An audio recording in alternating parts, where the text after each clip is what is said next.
O Senhor, porém, está no seu santo templo. Cale-se diante dele toda a terra. Amém. Lembrando que o templo somos nós, seu povo reunido. Irmãos, abramos a palavra de Deus, dando continuidade à série de exposições em Êxodo, particularmente no Decálogo, na lei do Senhor, acerca da qual acabamos de cantar. Nós leremos Êxodo 20, versos 1 e 2, como sempre, que é o preâmbulo, e o verso 14. E esta, se o Senhor Deus permitir, será a terceira e última mensagem sobre o sétimo mandamento. Êxodo 20, versos 1, 2 e 14, mas o texto básico é o 14. O tema da nossa mensagem é não adulterarás, entre aspas, o que o mandamento nos ordena. Essa é a terceira parte. Não adulterarás o que o mandamento nos ordena. Leiamos juntos, irmãos, versos 1, 2 e 14. Então falou Deus todas estas palavras: Eu sou o Senhor teu Deus, que te tirei da terra do Egito, da casa da servidão. Não adulterarás. Amém. Meus irmãos, até agora nós temos refletido sobre o que o sétimo mandamento nos proíbe. Nesta perspectiva, nós vimos o mandamento em seu aspecto restrito, em sua abrangência e em sua profundidade. Nós aprendemos que ele não se aplica apenas às relações extraconjugais de pessoas casadas, mas a toda e qualquer prática sexual fora do casamento entre um homem e uma mulher. Aprendemos também que, mais do que o ato consumado, o mandamento também proíbe a dureza de coração que banaliza o matrimônio, assim como os desejos que o motivam e as palavras e atitudes que incentivam a imoralidade sexual em nós e nos outros. E eu quero apenas citar ainda, à guisa de introdução e revisão, a interpretação do sétimo mandamento no Catecismo Maior de Westminster, em sua resposta à pergunta 139, quanto aos pecados proibidos neste mandamento. Os pecados proibidos no sétimo mandamento são, além da negligência dos deveres exigidos, adultério, fornicação, rapto, e eu acrescento para atualizar, estupro, porque no rapto os puritanos estavam pensando também no sequestro para violência sexual. Então podemos incluir aqui abuso sexual, molestação, incesto, sodomia e todas as concupiscências desnaturais, ou seja, aquelas que não são dentro do relacionamento entre um homem e uma mulher, mas entre pessoas do mesmo sexo ou entre pessoas e animais. É isso que são concupiscências, e isso inclui os desejos também desnaturais e todas as imaginações, pensamentos, propósitos e afetos impuros, todas as comunicações corruptas ou torpes, ou o ouvir as mesmas,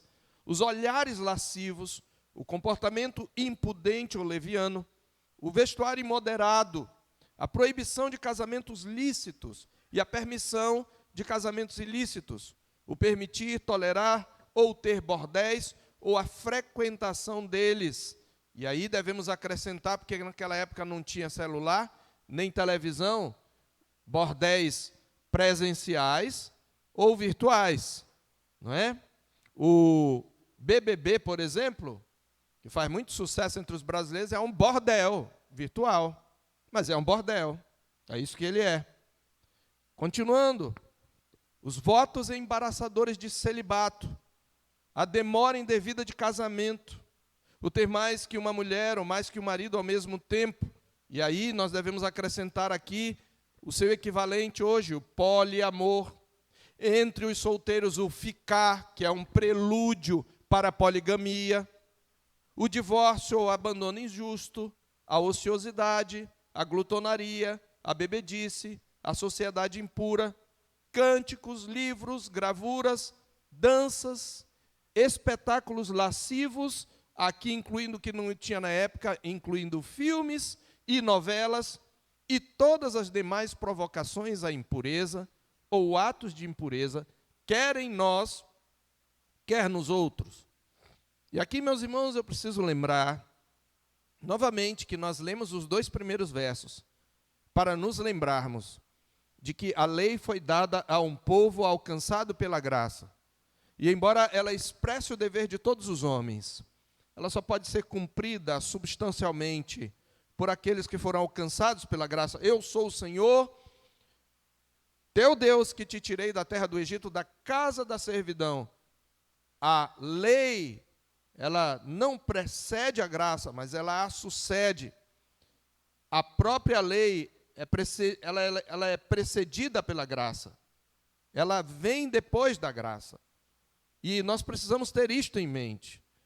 Mas é a lei que nos leva ao Evangelho, a Cristo. Sim, a graça de Deus começa a operar em nós, mostrando o nosso pecado por meio da lei. Mas é a graça que está fazendo isso. Se nós não tivermos na mente a graça, nós sucumbiremos diante do rigor da lei. Mas nós temos que ter prazer nessa lei. E quando nós olharmos para a lei, se tivermos alguma tristeza ou constrangimento, não deve ser em razão da lei, mas em razão do nosso pecado por ela denunciado. E hoje eu quero propor uma reflexão final deste mandamento, abordando o que ele nos ordena. Lembrando da 4ª regra de interpretação do catecismo, que instrui que onde um dever é prescrito, o pecado contrário é proibido. E onde um pecado é proibido, o dever contrário é prescrito. Também recorro ao catecismo, em sua resposta à pergunta 138, para expor esses deveres e refletir sobre eles, a partir das referências bíblicas, a maioria das quais acompanha a resposta do catecismo e algumas que eu acrescentei. E eu quero que você prepare nesta manhã, se prepare para manusear a sua Bíblia, como se estivesse participando de espadas para o ar. Com o advento da tecnologia, que é importante, eu estou usando aqui, mas por causa do mau uso, tem nos emburrecido. E nós temos dificuldade de encontrar textos bíblicos e muitos crentes que têm experiência não sabem sequer achar um livro da Bíblia e muitos nem discernem se ele está no Velho ou no Novo Testamento. Então é um bom exercício e eu não vou esperar até que todos abram. Eu espero que você, no entanto, tente pelo menos achar o que nós vamos tratar aqui, porque nós vamos mostrar, meus irmãos, textos bíblicos que são claros. Nós aprendemos aqui na conferência de aniversário com o reverendo Jonatas que a Escritura, em muitos aspectos, tem conselhos claros. E muitas vezes a gente se esconde atrás daquilo que a gente ignora para deixar de fazer o que a gente sabe. E aqui, claramente, todos os conselhos que são estabelecidos, as ordens que o mandamento nos traz, elas têm ensinamentos claros nas Escrituras. Aqui é na figura que o reverendo Jonatas usou, o GPS, né? O guia, e também a cerca, aquelas coisas que Deus fala claramente, e há alguns textos aqui que talvez você nem conheça, mas é uma boa oportunidade para você anotar e ler em casa e memorizar. Então, o que diz a resposta à pergunta 138? Os deveres exigidos no 7º mandamento são, e nós vamos tratá-los passo a passo. Eu dividi mais ou menos em cerca de 6.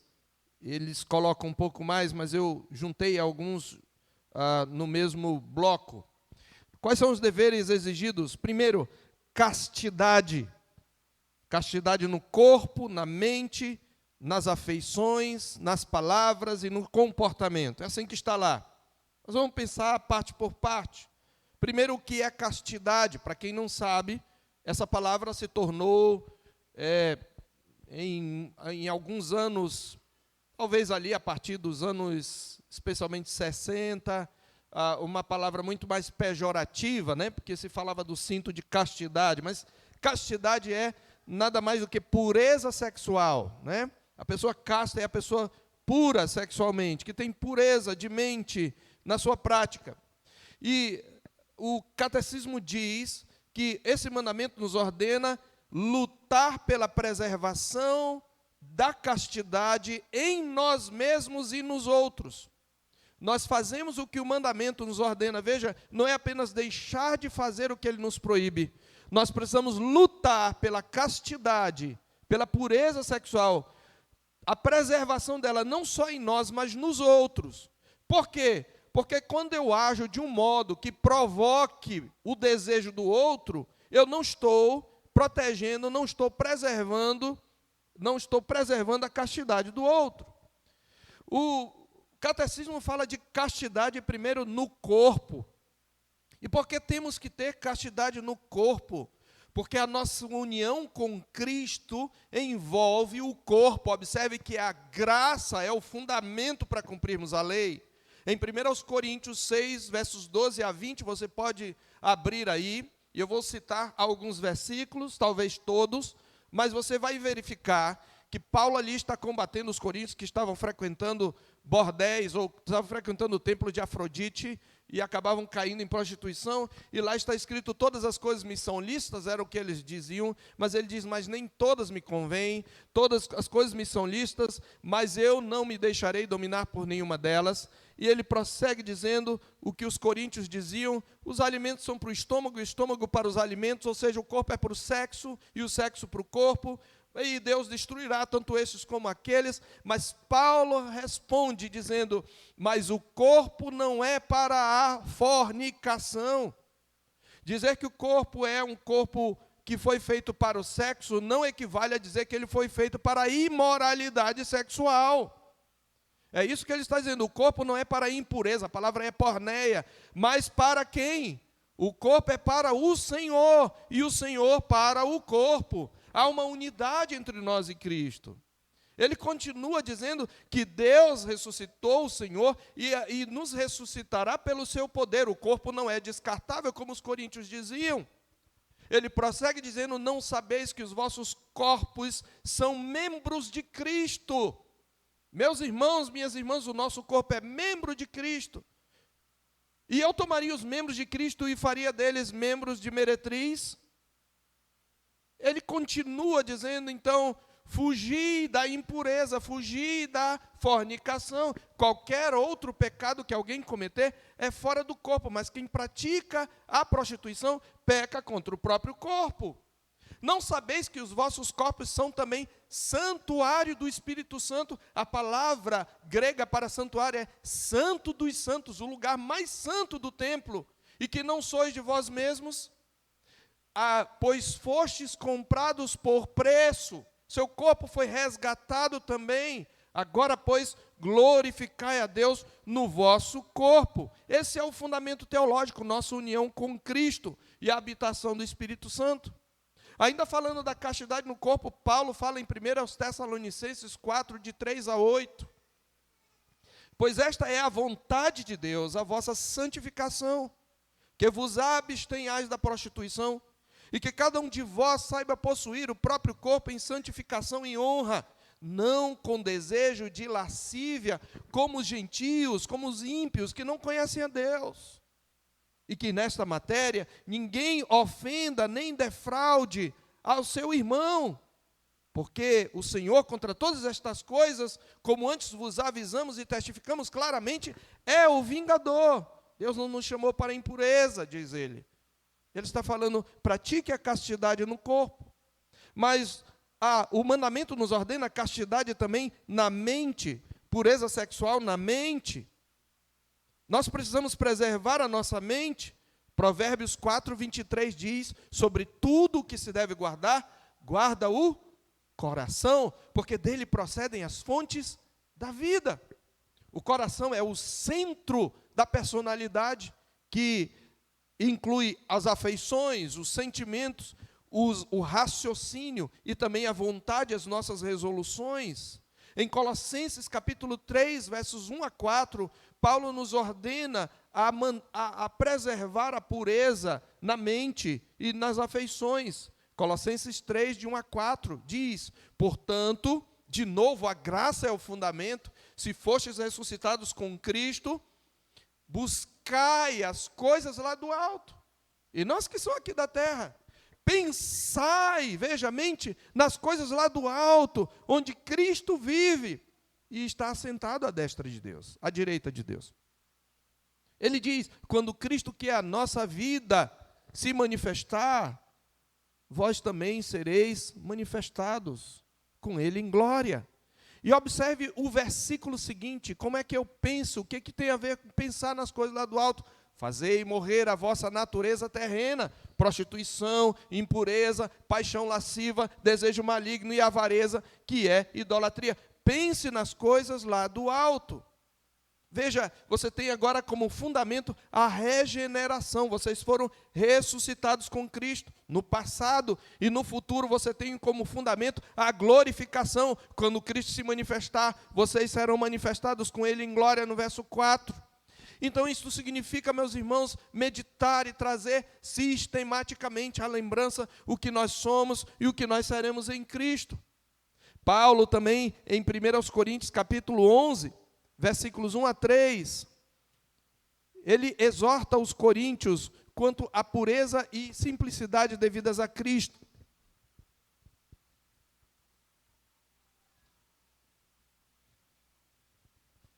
Ele diz, quisera eu me suportasseis um pouco mais na minha loucura, suportai-me, pois, porque zelo por vós com zelo de Deus, visto que vos tenho preparado para vos apresentar como virgem pura a um só esposo, que é Cristo. Mas receio que, assim como a serpente enganou a Eva com a sua astúcia, assim também seja corrompida a vossa mente e se aparte da simplicidade e pureza devidas a Cristo. Devemos vigiar contra a corrupção da mente, castidade na mente e nas afeições. Dentro desse primeiro ponto da castidade, ainda um terceiro, castidade também é demonstrada nas palavras e no comportamento. A pureza sexual deve estar nas palavras e no comportamento. Nós vivemos numa sociedade hipersexualizada e a gente já se acostumou com a linguagem chula. Nós já nos acostumamos a rir das piadas imorais e muitas vezes as contamos, ou pessoalmente, ou nas redes sociais, especialmente o Twitter, a cracolândia da internet, onde muitos que se dizem crentes têm o seu perfil, muitas vezes secreto, bloqueando irmãos para não verem toda a sujeira que eles depositam na internet. Mas a castidade deve também ocorrer nas palavras. Em Efésios 4 e Efésios 5, nós encontramos vários conselhos. Efésios 4, 17 a 24. De novo falando de quem eu sou, de quem você é. Isto, portanto, digo, diz Paulo, e no Senhor testifico, Efésios 4, 17 a 24, que não mais andeis, segundo também andam os gentios. Como é que eles andam? Na vaidade ou na vaziez dos seus próprios pensamentos. Obscurecidos de entendimento, o entendimento deles é obscurecido, é escurecido. Alienados à vida de Deus, por causa da ignorância em que vivem, pela cobiça de seus próprios corações, os quais, tendo se tornado insensíveis, se entregaram à dissolução para, com avidez, cometerem toda sorte de impurezas. Mas o que ele diz? Não foi assim que aprendestes a Cristo. Cristo é a lição a ser aprendida. O Evangelho é uma pessoa. Se é que o tendes ouvido, Cristo também é o mestre, e nele fostes instruído, Cristo é a sala de aula. Segundo é a verdade em Jesus, no sentido de que, quanto ao trato passado, vos despojeis do velho homem que se corrompe segundo as concupiscências, as cobiças enganosas, as cobiças do engano, e vos renoveis no espírito do vosso entendimento, e vos revestais do novo homem, criado segundo Deus em justiça e retidão, procedentes da verdade. E isso vai trazer a castidade nas palavras, lá em Efésios 5, a partir do verso 2, observe aí, a partir do verso 3, aliás, antes no verso 29, não saia da vossa boca nenhuma palavra torpe, a palavra aí literalmente é podre,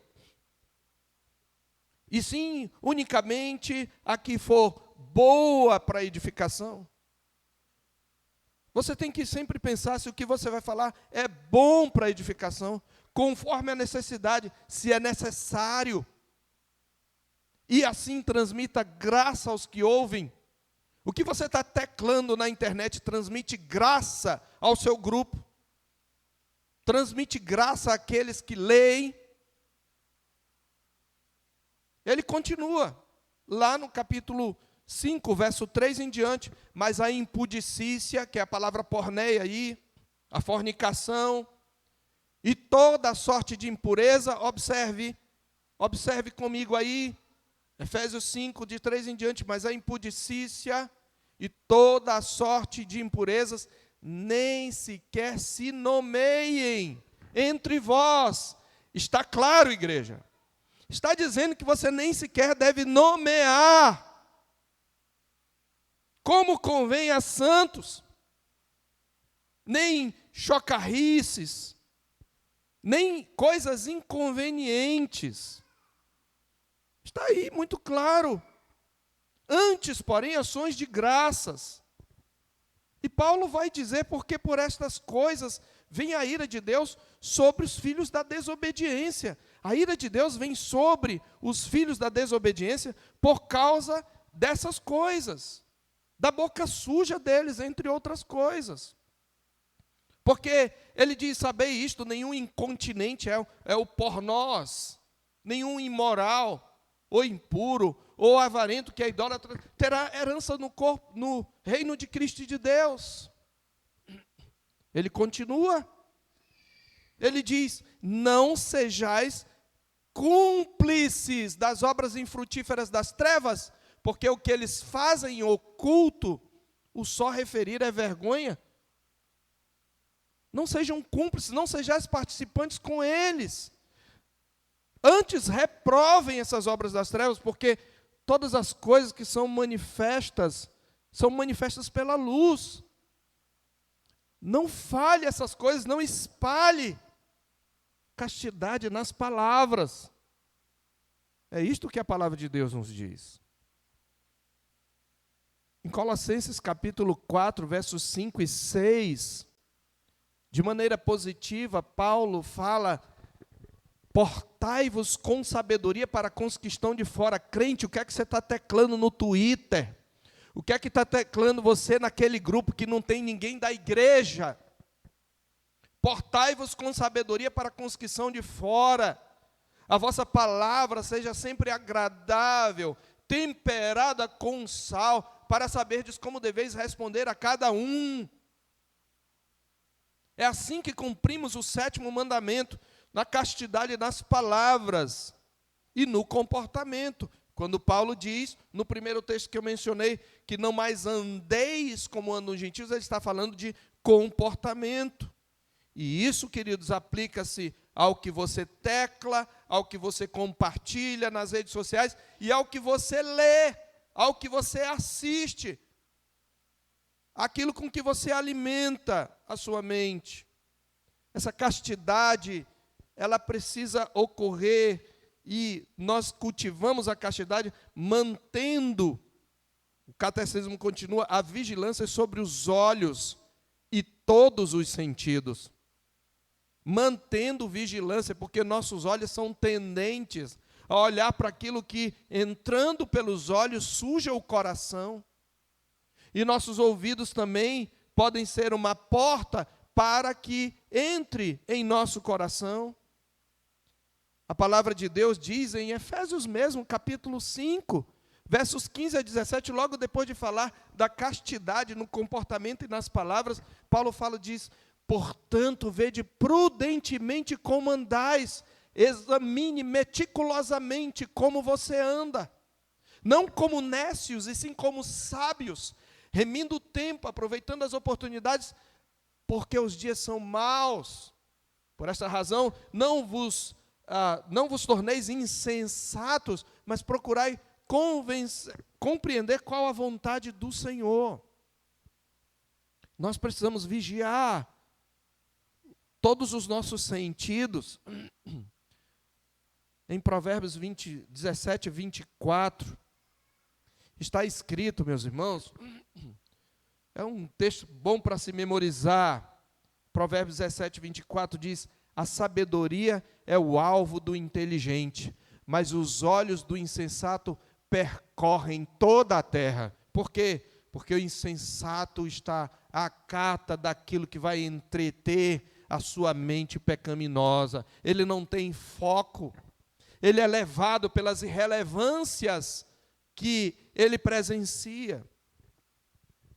A palavra de Deus, isto pode, hoje, como tem olho de insensato, porque este aparelho nos facilita, basta passar o dedo de baixo para cima e os olhos do insensato conseguem percorrer toda a terra, neste mundo globalizado, num celular. Mas a sabedoria é o alvo do inteligente. Qual é o seu alvo, meu irmão, minha irmã? Quando você olha o celular, qual é o seu alvo? Se alguém pudesse catalogar tudo o que você vê ao longo do dia, qual seria o tema majoritário? Seria o Evangelho? Seria a palavra de Deus? Seria a lei de Deus? Ou seria irrelevâncias? Ou seria imoralidades? Ou seria essa sanha política de brigas e mais brigas? Os olhos do insensato percorrem toda a terra. A palavra de Deus diz em Jó 31:1, e essa deveria ser a resolução de todo homem, de todo varão e mulher também. Fiz aliança com os meus olhos. Como, pois, os fixaria eu numa donzela? O Salmo 101, verso 3 diz: não porei coisa injusta diante dos meus olhos. 101, 3. A palavra traduzida por injusta é a palavra hebraica Belial. Não colocarei coisa de Belial nos meus olhos. Irmãos, irmãs, a gente vê muita coisa que é impura, e principalmente as irmãs, porque os homens são mais atraídos pelos olhos que as mulheres, mas com essa sociedade hipersexualizada, as mulheres também começaram a ser mais atraídas pelos olhos, e ele diz: não, mas eu não sinto nada, eu não vejo, para mim não tem. Você está concordando. Não porei coisa de Belial diante dos meus olhos. Aborreço todos os que se desviam. Eu aborreço o procedimento dos que se desviam. Não se me pegará a mim. Eu não vou colar, detestar, abominar e repudiar tudo que, sendo visto, ouvido ou tocado, suja a sua mente. É isso que é vigiar sobre todos os sentidos. Lá em Deuteronômio 7, 26, nós temos uma pérola que deveria ser memorizada. Deuteronômio 7, 26 diz: não meterás, pois, coisa abominável em tua casa. Pais, vigiem, monitorem o que seus filhos veem, o que entra na sua casa. Não meterás, pois, coisa abominável em tua casa, para que não sejas amaldiçoado semelhante a ela. De todo a detestarás. Deus está ordenando. E de todo a abominarás, pois é amaldiçoada.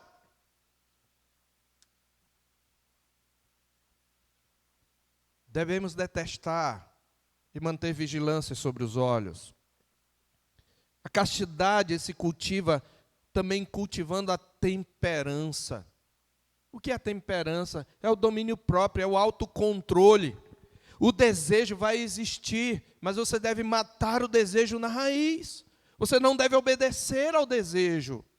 Ter domínio próprio. Em Provérbios 25, 28, está escrito que, Provérbios 25, 28, como cidade derribada que não tem muros, assim é o homem que não tem domínio próprio. Como cidade derribada que não tem muros, assim é um homem que não tem domínio próprio. Então, castidade no corpo, na mente, nas afeições, nas palavras, no comportamento, vigilância sobre os olhos e todos os sentidos, cultivando a temperança. Segundo,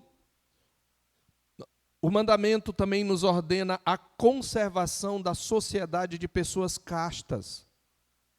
O que é isto? Andar com quem tem a mente, os lábios e o proceder puro. É claro que algumas vezes você vai ter que se relacionar com os ímpios, mas nesse momento é para que você não faça deles seus amigos íntimos e seus confidentes, mas para que você os evangelize. Então, a conservação da sociedade de pessoas castas significa andar em boa companhia. No Salmo 119, 63, o salmista diz: companheiro sou de todos os que te temem e que guardam os teus preceitos. Também em Provérbios 13, verso 20, diz: quem anda com os sábios será sábio. Presta atenção, jovens. Com quem você anda? Quem anda com os sábios será sábio. Quem você segue nas redes? Mas o companheiro dos insensatos se tornará mal. A palavra de Deus mostra, então, por oposição, que eu devo evitar e abandonar as más companhias, físicas ou virtuais. Em Provérbios capítulo 5, o sábio instrui o seu filho. Provérbios capítulo 5, a partir do versículo 1. Filho meu, atende à minha sabedoria, à minha inteligência inclina os ouvidos, para que conserves a discrição e os teus lábios guardem o conhecimento, porque os lábios da mulher adúltera destilam favos de mel, e as suas palavras são mais suaves do que o azeite, mas o fim dela é amargoso como o absinto, é agudo como a espada de dois gumes. Os seus pés descem à morte, os seus passos conduzem ao inferno, ela não pondera a vereda da vida, anda errante nos seus caminhos e não sabe. Agora, pois, filho meu, dá-me ouvidos e não te desvies das palavras da minha boca. Observe, afasta o teu caminho, essa era uma das más companhias da mulher adúltera, e não te aproximes, nem chegue perto da porta da sua casa. É isto que diz a palavra de Deus. Em Jeremias, no capítulo 5, verso 7 do seu livro, ele denuncia dentro da igreja o frequentar lugares onde a imoralidade é a regra. Como vendo isto te perdoaria, diz o Senhor. Teus filhos me deixam a mim e juram pelos que não são deuses. Depois de eu os ter fartado, adulteram e em casa de meretrizes se ajuntaram em bandos. Hoje não precisa ir mais, irmãos, fisicamente à casa de meretrizes. A casa de meretrizes pode ser acessada de um celular. A casa de meretrizes pode ser acessada num reality show, onde pessoas ficam confinadas, mostrando o seu corpo, pessoas escolhidas a dedo pela sua sensualidade, pela sujeira que sai da sua boca, porque a TV sabe que é isso que agrada as pessoas. Você precisa andar em boas companhias, em boa companhia. Em 1 Coríntios 15, 33 está escrito que as más conversações corrompem os bons costumes. Terceiro lugar, a modéstia no vestuário. Nós cumprimos o mandamento praticando a modéstia no vestuário. Modéstia, meus irmãos, é um sinônimo de pudor, de decência. Ela ocorre em 1 Timóteo 2,9, que as mulheres conhecem muito bem. As mulheres, semelhantemente, se ataviem com modéstia e bom senso, em traje decente. Essa palavra traduzida por modéstia, conforme a chave linguística do Novo Testamento grego, ela conota reservas femininas em matéria de sexo. A mulher precisa demonstrar na forma de se vestir que ela tem uma repugnância inata à prática de coisas desonrosas. Você comunica quem você é, em parte, como você se veste. É até possível você esconder um coração impuro numa veste decente, mas não é possível ter uma veste indecente e dizer que tem um coração puro.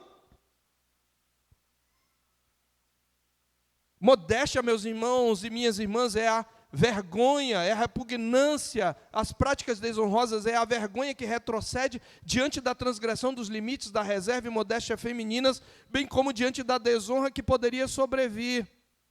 Já a expressão bom senso é um sinônimo de exatamente domínio próprio, temperança, sobriedade, autocontrole. A Nova Versão Internacional traduz por discrição. Um modo de se vestir discreto.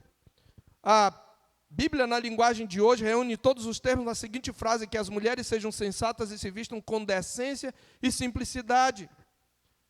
Segundo a chave linguística, novamente, a palavra, quando aplicada a mulheres, tem uma nuance definitivamente sexual. Portanto, refere-se especialmente ao controle das paixões e desejos. Mas atenção, em nossa sociedade hipersexualizada, que estimula os homens também à exposição de sua sensualidade, até feminilizando-os, devemos aplicar também a nós, homens. Nós precisamos nos vestir com modéstia. E é preciso que você preste atenção. Se a sua roupa chama atenção para as formas do seu corpo, para a sensualidade do seu corpo, ela quebra o 7º mandamento. Em quarto lugar, fazemos o que o mandamento nos ordena através do casamento, daqueles que não têm o dom da continência. O cultivo do amor conjugal e a coabitação. Em 1 Coríntios capítulo 7, versos 2 e 9, está escrito: mas por causa da impureza, cada um tem a sua própria esposa e cada uma o seu próprio esposo. Se você não tem o dom do celibato, case-se. Pastor, mas não tem ninguém. Se não tem ninguém, você tem que possuir o corpo em santificação e honra. Mas muito do nosso fracasso também em casar tem a ver com, muitas vezes, os padrões errados de escolha que temos, porque somos guiados pelas nossas paixões. E muitas vezes também não estamos preparados porque não fomos preparados. Os pais preparam as filhas para serem profissionais, para terem uma carreira, para não dependerem de homem nenhum, e esquecem de prepará-las para serem esposas. E como quer que a filha case? Agora, depois de ter procurado, depois de ter orado, olhado para ver se não há coisas dentro em você que Deus precisa tratar antes que você seja esposa, aí sim, você pode pensar que pelo menos por enquanto aquela é sua vocação. E, na verdade, enquanto você não casa, é a sua vocação ficar solteira e guardar a castidade do seu corpo. Mas eu estou dizendo que o casamento é uma alternativa bíblica. Verso 9 de 1 Coríntios 7, caso, porém, não se dominem, que se casem. E principalmente os varões, porque os varões não têm o que reclamar.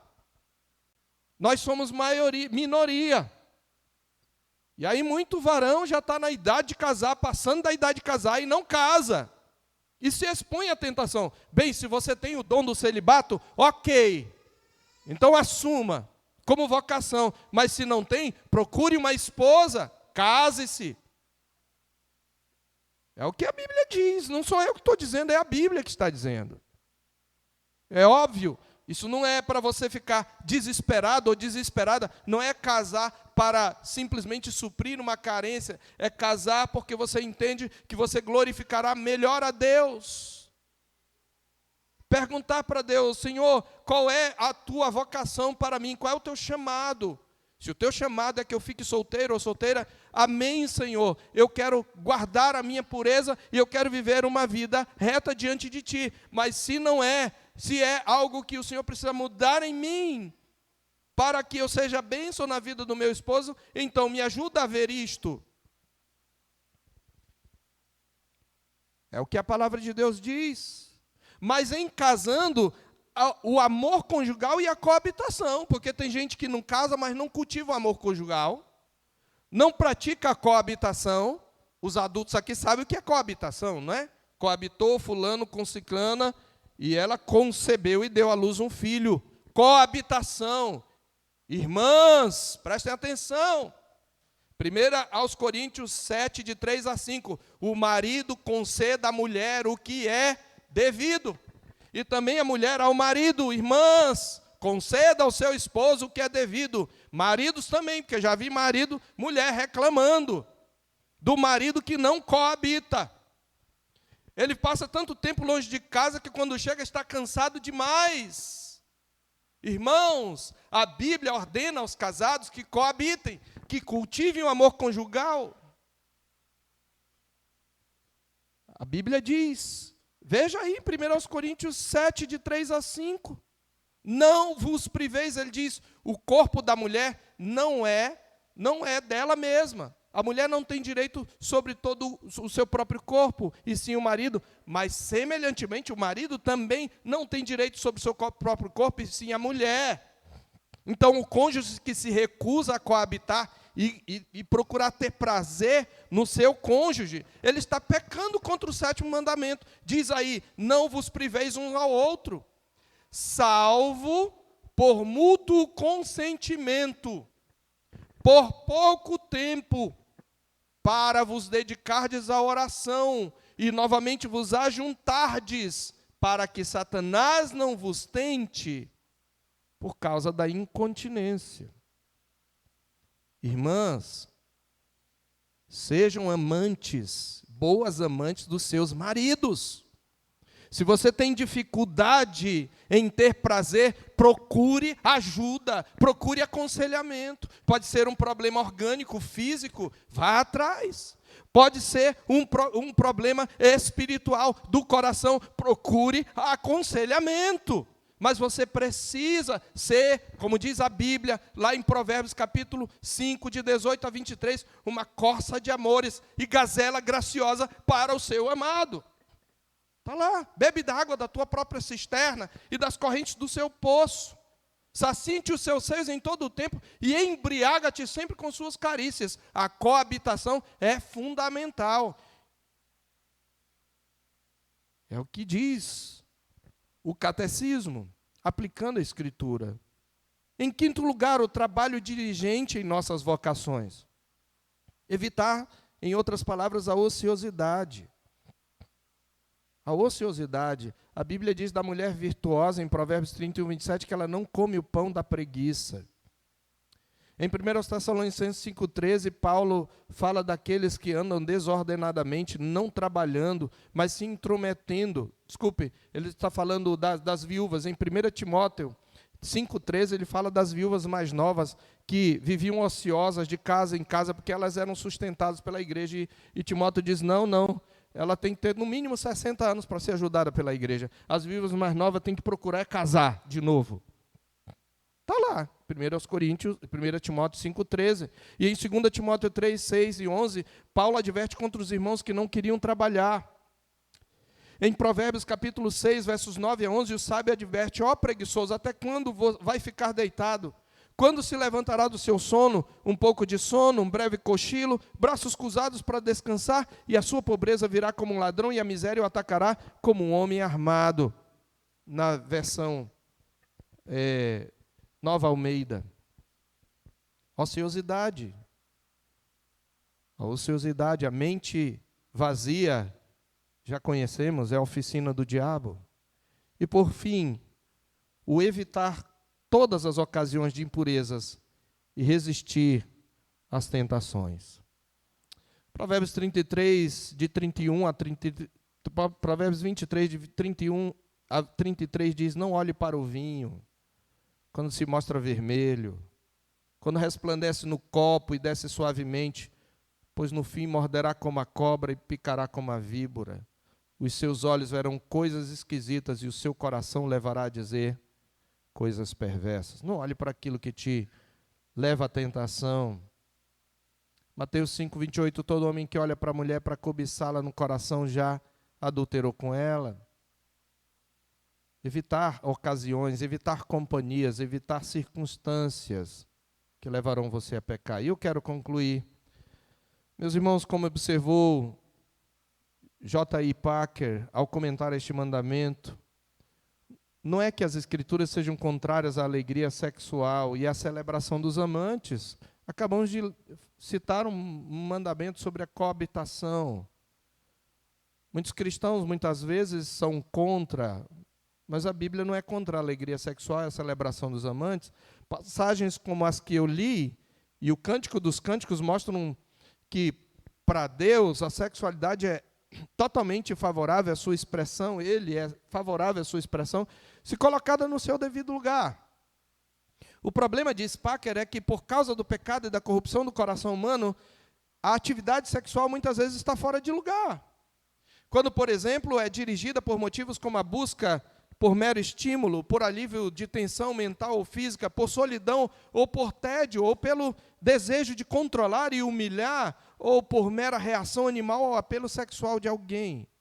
Tais motivos, pontua o autor, barateiam o sexo, tornando-o, apesar da excitação de curto prazo, trivial e feio, e deixando para trás, uma vez que a emoção acabou, mais nojo do que prazer. Packer conclui que na selva da permissividade moderna, meus irmãos, o significado e propósito do sexo é retirado e sua glória perdida.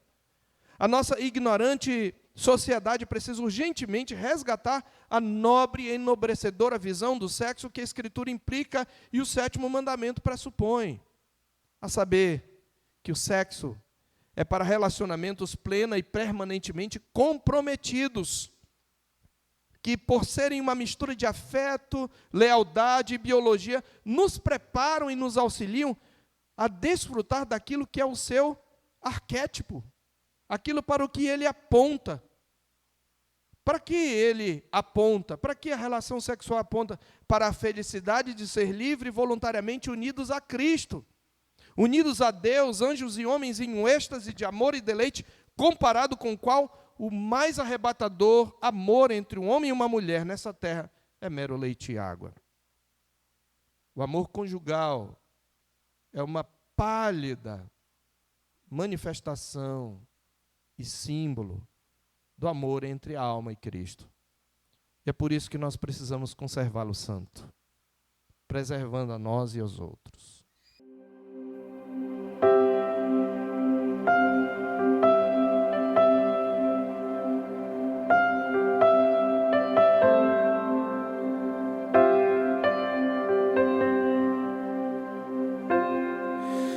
Tu és bem-vindo aqui.